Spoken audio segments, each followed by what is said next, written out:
I know where there's some, right here in the hall, clerk. No, Molly, I have no.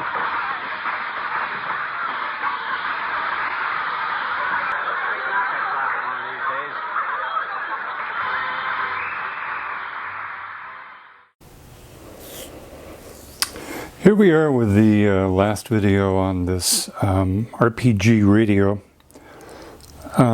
I've gone as far as I can with it right now. As you'll recall, this is the shortwave and broadcast antenna coil that has been mightily bashed, and I have not found a replacement for it yet. I'll keep looking.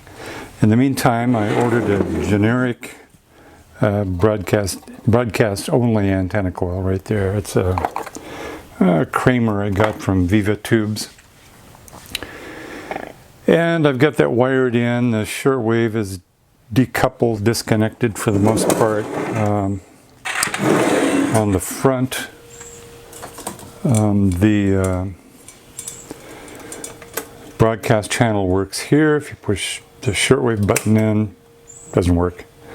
So you push the broadcast band in and it does work. Let me get the speaker hooked up here and I'll show you what's up with all this.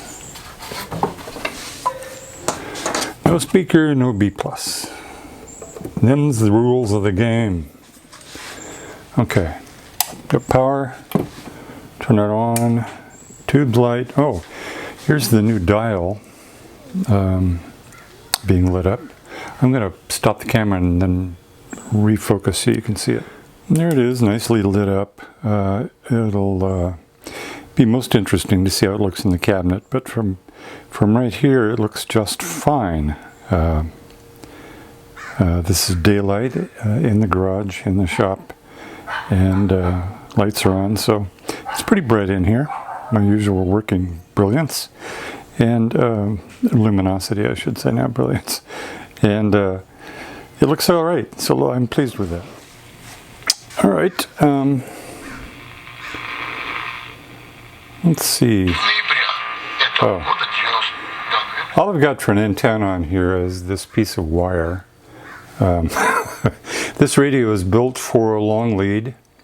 It wasn't designed for the typical back of the radio coil. So it was designed for long lead. So my long lead is about 18 inches long, connected to my solder wick. That's quite the antenna. However, I can get my local Russian language station, and the quality would be a lot better if it had a real antenna on it, but it doesn't. So I can tune now.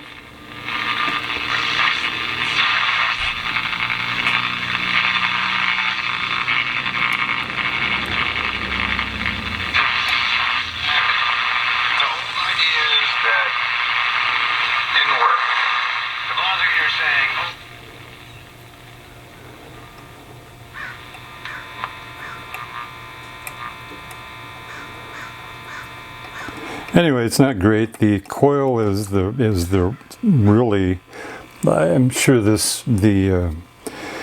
millihenry or microhenry rating on this coil is way different than the one I've got in there. I've kind of brutally cut out the shortwave side of it just to get some broadcast working. So it's badly out of whack. The audio side, the detector, everything from there on back is working just fine. It's the RF coming in that's all hosed up. But you know, it's okay. It's not I spent too much time on this already. It's not a valuable radio in the slightest. It was a project of interest to me and still is. I learned a ton. I'm going to continue to learn from it. Probably can't see them from your perspective, but I've been thinking this is going to be my shop radio. And as I've said many times before, the AM radio stations that I can pick up reasonably easily from my home near Portland aren't a one of them worth listening to, in my perspective. So I have done the unthinkable. I have added 2 cables to this radio. This one runs to the end of the potentiometer, the volume potentiometer, and this one plugs into this package right here. And what is this, you might say? Well, it's a Bluetooth adapter. All of this, everything except this white board here, all of this picks up 6.3 volts from the filaments, converts it to DC, overcleans it, I think. I have more capacitance on here than I need. It rectifies it with a 4-wave bridge, regulates it with a 5-volt regulator there, and then isolates that from the rest of the radio with this isolation chip here. And I'll put the link to where you can pick up the schematic for this board. This is pretty crudely made, but I just wanted to try it and see how well it works. And it works remarkably well, and I'll give you a demonstration here in a minute. So I'm going to plug this into here, and this gets glued up or carpet taped up to the side of the inside of the cabinet, and this radio will now be Bluetooth compatible, and that'll make it a much more reasonable shop radio for me than just playing the AM that we can get around here, because I don't care for it. So let me hook this up and I'll show you how it works.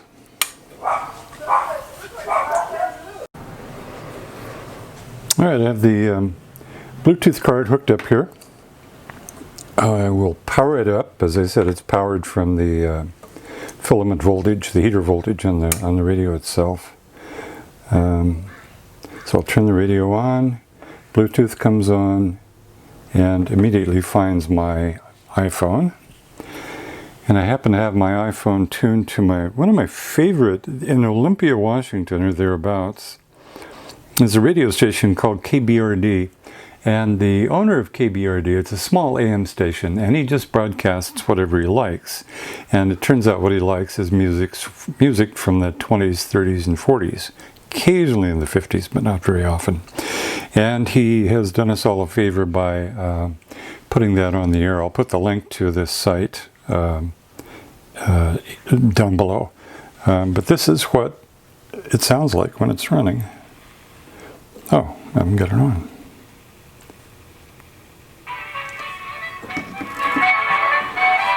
It must be polka hour right now.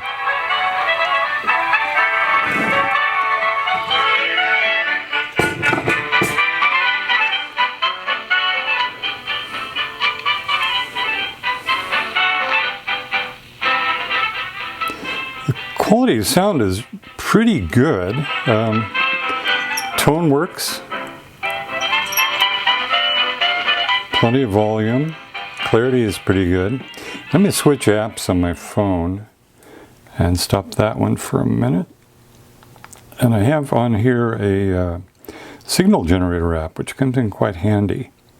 And I'll just play a, 500 hertz tone or something like that.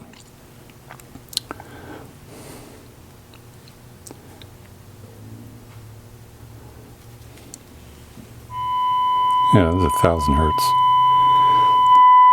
And it gets plenty loud, and I can skate with this. I can skate it around the frequencies.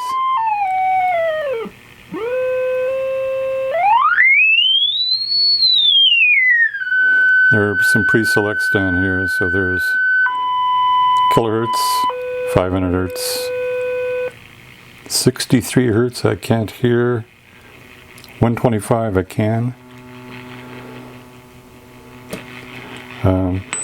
8K is too high, but 6.4 I can hear. So overall, it's functioning pretty well. I'm pretty pleased with it.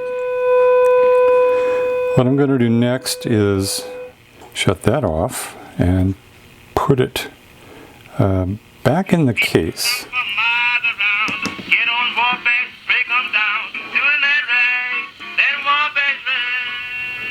And we'll see how it looks. Shuttered much of the economy. President Trump, whose own job could be on the line, celebrated the partial turnaround. He told reporters in the White House this morning the economy is, quote, roaring back. In a time that a lot of people would have wilted. They would have wilted. So I'm not forced to make those decisions because it's a very difficult, tough decision to make. Carlson says her unemployment benefits just about match what she would have made when she was working. But those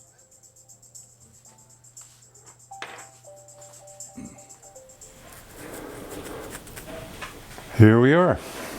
Image is back on. Polish the escutcheon. Button escutcheon. Turn it on.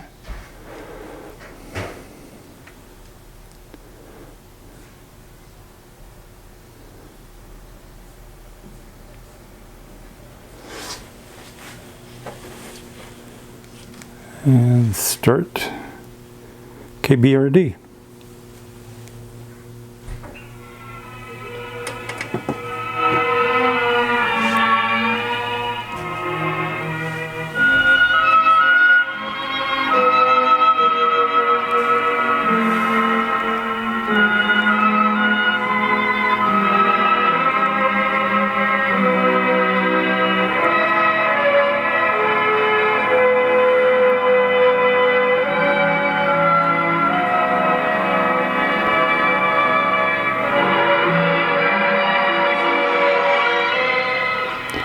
Of course, with the Bluetooth running, the dial doesn't do anything in particular. It drags a little bit. I just noticed that.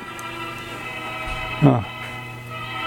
Well, good enough for my purposes in any case. But it's true. Love you from the start, honey.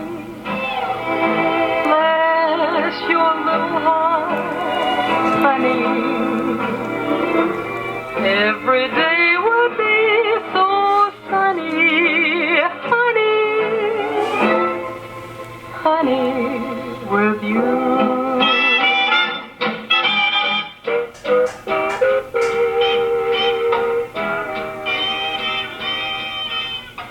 Okay, there's the conclusion of our RPG Airmaster Continental 6G chassis semi-restore. Couldn't be 100% restored. Did have Bluetooth added. It's works just right for me. As I said, it's going to be the shop radio, so that's what I wanted anyway.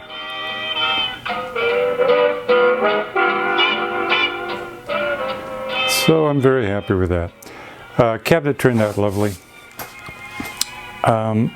I think overall it's okay. It's not my best project, but under the circumstances with electronics that didn't match the schematics and two before driven through the back or something like that, it came out all right. So I still have my eye open for the correct antenna, shortwave broadcast antenna coil, and I'll keep looking, but there's nothing urgent about it. It's the end of this one though. So until next time, where I have a transistorized project, rarity for me, but I'll show you why I have it. Stay safe, take care of yourself, and I'll see you then. Bye.